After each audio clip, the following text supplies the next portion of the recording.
শেষ করছি সারা দেশের ঘটে যাওয়া টুকরো খবর নিয়ে, জানাচ্ছে সমর ইসলাম।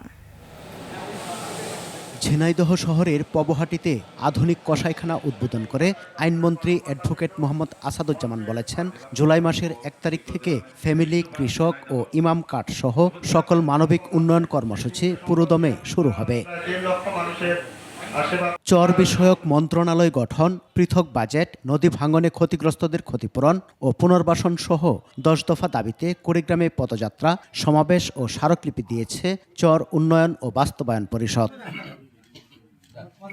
নওগাঁর মুক্তির মোড়ে পূজা উদযাপন ফ্রন্টের উদ্যোগে সহিংসতা ও নিপীড়ন বিরোধী মানববন্ধন। নড়াইলে চিলড্রেন বয়েজ স্কুলের আয়োজনে হয়ে গেল ফল উৎসব। জিঙ্ক ধানের ভাত খেলে পুষ্টি মেধা উভয় মিলে প্রতিপাদ্যকে সামনে রেখে এবং পুষ্টি ঘাটতি পূরণে জিঙ্ক সমৃদ্ধ ব্রি ধান 102-এর আবাদ সম্প্রসারণে কৃষকদের উদ্বুদ্ধ করতে ঠাকুরগাঁওয়ে মাঠ দিবস ও আলোচনা সভা। সমর ইসলাম, 21 টেলিভিশন।